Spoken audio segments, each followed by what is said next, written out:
पंचगंगा नदीची धोका पातळीकडे सध्या वाटचाल सुरू आहे। 81 बंधारे सध्या पाण्याखाली आहेत आणि त्याच्यामुळे वाहतूक सुद्धा विस्कळीत आहे, त्याच्यावर सुद्धा परिणाम झालाय।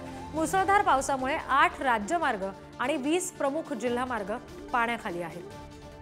कोल्हापुरातली ही दृश्य सध्या आपण बघतोय, ड्रोन दृश्य आहेत खास पुढारी न्यूजच्या प्रेक्षकांसाठी। प्रचंड मोठ्या प्रमाणात पाणी साचलेलं आहे, हे पावसाचं आपण बघतोय। नदी नाले ओढे अगदी तुडुंब भरलेले आहेत। 81 बंधारे पाण्याखाली आहेत।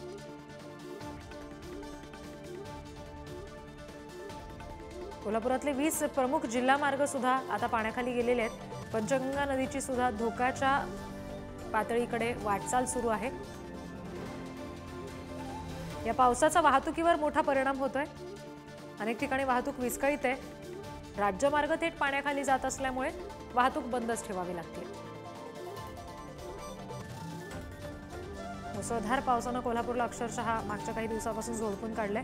सातत्यानं बंधारे पाण्याखाली जाणं किंवा जे महामार्ग आहेत, राज्य महामार्ग, ते बंद होणे, कारण तिथून प्रवास करणं शक्य नाही, इतक्या वेगानं पाणी तिथे वाहत आहे। त्याच्यामुळे या सगळ्या परिस्थितीला आता कोल्हापूरकर सामोरे जात आहेत। ही दृश्य सध्या आपण बघतोय, एकीकडे ड्रोन दृश्य आहेत, एकंदरीत कशा पद्धतीची परिस्थिती आहे कोल्हापुरात ते दाखवणारी, तर दुसरीकडे